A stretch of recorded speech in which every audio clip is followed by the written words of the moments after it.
2024 के हरियाणा विधानसभा के चुनाव में सत्ता का किंग मेकर बनने का ख्वाब देख रहे महम के निर्दलीय विधायक बलराज कुंडू के सपने पहले ही पायदान पर चकनाचूर होते हुए नजर आ रहे हैं। बलराज कुंडू ने बड़े अरमानों के साथ जींद में अपने जनसेवक मंच का कार्यालय खोला था। बलराज कुंडू सितंबर 2023 में अपनी पार्टी का ऐलान करने की प्लानिंग भी कर रहे हैं, लेकिन उससे पहले ही बलराज कुंडू के खेमे में खलबली मच गई है और उनके साथ खड़े आधे से ज्यादा लोग उन पल्ला झाड़ गए हैं। बलराज कुंडू के साथ में सबसे ज्यादा उचाना हलके के युवा जुड़े थे। लगभग आधा दर्जन के करीब वर्तमान पार्षद के अलावा पार्षद का चुनाव लड़ने वाले चेहरे बलराज कुंडू के साथ नजर आ रहे थे। इन युवाओं ने बलराज कुंडू के 1 दर्जन से ज्यादा कार्यक्रम पूरे जींद जिले में करवाने का काम भी किया, लेकिन अचानक ही बलराज कुंडू से इन लोगों का मोह भंग हो गया है और उन्होंने इनका साथ छोड़ दिया है। बलराज कुंडू का साथ छोड़ने वालों में उचाना के पार्षद धोला, पार्षद का चुनाव लड़ने वाले जितेंद्र छात्र और जनसेवक मंच के उचाना के हल्का प्रधान नीरज छात्र शामिल हैं। इन लोगों का कहना है कि बलराज कुंडू उनकी मुद्दों पर खरा नहीं उतरे हैं, इसलिए उन्हें उनके मंच और उनकी पार्टी में कोई भविष्य नजर नहीं आ रहा है, इसलिए उन्होंने बलराज कुंडू का साथ छोड़ दिया है। बलराज कुंडू ने सबसे ज्यादा अटैक उचाना हलके में दुष्यंत चौटाला पर करने का काम किया। बलराज कुंडू को लगता कि जिस तरह 2019 के चुनाव में दुष्यंत चौटाला 10 विधायकों के साथ हरियाणा के सत्ता के किंग मेकर बन गए और डिप्टी सीएम के पद पर बैठ गए, उसी तरह वो भी 2024 के चुनाव में हरियाणा की सत्ता के किंग मेकर बन सकते हैं। बलराज कुंडू ने इसी मकसद को हासिल करने के लिए पूरे प्रदेश की परिवर्तन यात्रा भी निकालने का काम किया।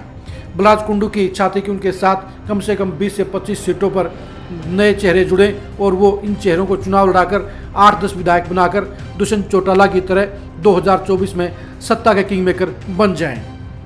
बलराज कुंडू को जींद जिला सबसे अहम लगा और इसलिए उन्होंने मंच का पहला कार्यालय भी जींद शहर में खोलने का काम किया। बलराज कुंडू को लगा कि जिस तरह से जींद जिले के लोग 2019 के चुनाव में दुष्यंत चौटाला के साथ पूरी ताकत के साथ खड़े हुए थे, उसी तरह उनको भी जींद जिले से बड़ा जनसमर्थन मिलेगा और वो बांगर के सबसे बड़े नेता बन जाएंगे। बलराज कुंडू ने दुष्यंत चौटाला का पूरा विरोध करते हुए उनके हल्के उचाना पर ही अटैकिंग पावर के तौर पर केंद्रित रखा। दुष्यंत चौटाला का विरोध करते हुए बलराज कुंडू को यह एहसास हुआ कि वो यहाँ पर जितना ज़्यादा मजबूत होंगे उसके आधार पर ही पूरे जींद जिले में उनके मंच की ताकत बढ़ जाएगी। इसलिए उन्होंने सबसे ज़्यादा लोगों को उचाना से जुड़ने का काम किया। उन्होंने उचाना के लोगों को प्रभावित करने के लिए उन्हें तीर्थ स्थानों की यात्रा भी कराई। बलराज कुंडू को लग रहा था कि वो अपने मंच के जरिए जहां दुष्यंत चौटाला के लिए बड़ी परेशानियां खड़ी करने का काम करेंगे, वहीं सितंबर 2023 में अपनी पार्टी का गठन करके जींद जिले से सबसे ज़्यादा जन समर्थन हासिल करेंगे। लेकिन बलराज कुंडू को यह नहीं पता था कि उनका मंच पार्टी बनने से पहले ही लड़खड़ा जाएगा और उनके साथ चलने वाले लोग टाइम से पहले ही उनका साथ छोड़ देंगे। आधा दर्जन साथियों का साथ छोड़ना बलराज कुंडू के लिए बड़ा झटका है और हालात इस कदर खराब हो चुके हैं कि बलराज कुंडू को 3 सप्ताह से जींद जिले में कोई कार्यक्रम करने वाला साथी नहीं मिल रहा है। कल भी बलराज कुंडू अपने जींद ऑफिस में लगभग 4 घंटे तक बैठे रहे, लेकिन उनके साथ चलने वाले लोग नजर नहीं आए। इक्का दुक्का लोगों के अलावा बलराज कुंडू को मिलने के लिए कोई भी बड़ी शख्सियत शहर की या जिले की नहीं आई। बलराज कुंडू के चेहरे पर मायूसी साफ तौर पर नजर आ रही थी और वो कार्यक्रम कराने के लिए अपने साथियों से रिक्वेस्ट भी कर रहे थे, लेकिन आधे से ज़्यादा लोग उनका साथ छोड़ गए हैं और बाकी लोग भी घर बैठे हुए हैं। इसलिए बलराज कुंडू की हवा बनने से पहले ही बैठती हुई नजर आ रही है। बलराज कुंडू को ये लगता था कि वो जींद जिले में अपने पैर मजबूती से जमाकर यहाँ से सियासत का नया खेला खेलेंगे और दुष्यंत चौटाला की तरह अगले 1.5 साल में जींद जिले के बलबूते पर वो किंग मेकर की भूमिका निभाने में सफल रहेंगे और खुद भी सियासत के बड़े पैमाने पर बैठ जाएंगे। लेकिन जींद जिले के शुरुआती महीनों में ही उन्हें एहसास हो गया है कि यहाँ का मिजाज कुछ और है, यहाँ के लोगों की चाहत कुछ और है और यहाँ से बड़ा जन समर्थन मिलना आसान नहीं है। बलराज कुंडू ने अपने साथियों को हल्के में लेने का काम किया। बलराज कुंडू ये समझ नहीं पाए कि उनके साथ जुड़े हुए लोगों की मंशा क्या है, उनके ख्वाब क्या हैं, उनकी चाहत क्या है और वो क्या लक्ष्य हासिल करना चाहते हैं। बलराज कुंडू के साथ में संसाधनों की भरमार होनी चाहिए थी, लेकिन बलराज कुंडू ने एक सीमित खर्चे के साथ अपने मंच को खड़ा करने का काम किया। बलराज कुंडू से जिस धमाके की उम्मीद उनके साथी लगा रहे थे वो धमाका करने में बलराज कुंडू नाकाम रहे। इसलिए बलराज कुंडू के मिजाज, बलराज कुंडू की सोच, बलराज कुंडू के भविष्य के प्लान के बारे में जानने के बाद अधिकांश युवा साथी उनसे पीछे हट गए हैं। इन लोगों का कहना है कि बलराज कुंडू के अंदर वो ताकत नहीं है, वो तीखे तेवर नहीं है जो जींद जिले में उनके मंच के पैर जमाने का काम कर सके, उनके पार्टी को जींद जिले की सबसे बड़ी पार्टी बना सके। बलराज कुंडू अभी अपने साथियों के साथ पूरी तरह से जुड़ भी नहीं पाए थे कि उससे पहले ही उनका मोह भंग हो गया है और वो बलराज कुंडू का साथ छोड़ गए हैं।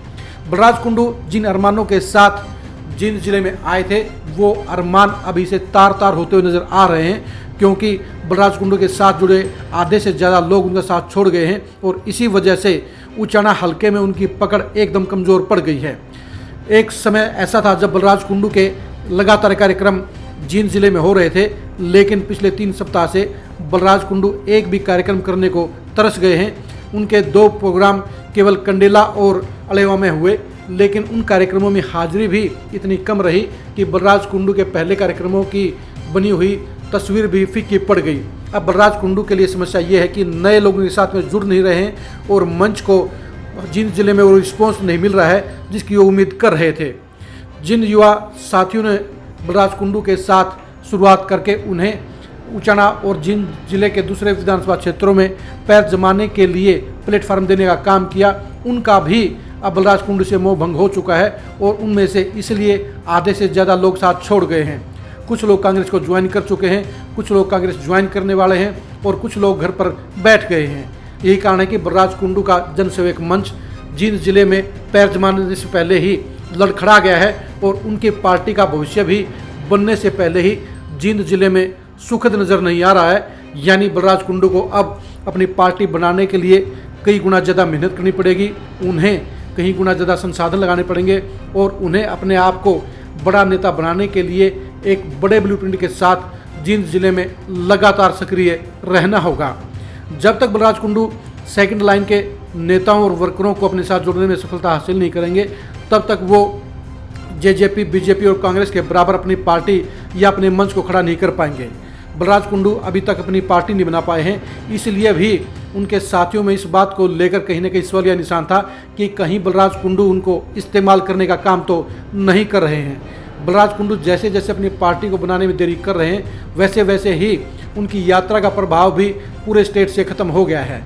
अपनी यात्रा के जरिए बलराज कुंडू ने एक बार पूरे हरियाणा में अच्छी खासी चर्चा हासिल करने में सफलता हासिल की थी, लेकिन अब 2 महीने के बाद उनके बारे में लोगों की चर्चाएं मंद पड़ गई हैं और उन्हें हरियाणा की सियासत में बड़ा विकल्प के तौर पर नहीं देखा जा रहा।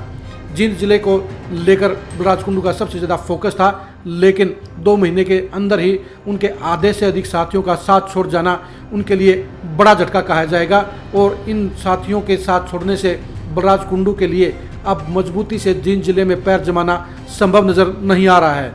यानी बलराज कुंडू के लिए अब चैलेंज बढ़ गया है, उनके लिए चुनौतियां बढ़ गई हैं और बलराज कुंडू को अपने मंच और अपनी पार्टी दोनों को जींद जिले में बड़ी सियासी ताकत बनाने के लिए कई गुना ज़्यादा पसीना बहाने को मजबूर होना पड़ेगा।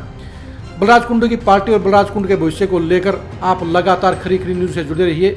आप हमारे फेसबुक पेज को लाइक कीजिए और हमारे यूट्यूब चैनल को सब्सक्राइब कीजिए। नमस्कार।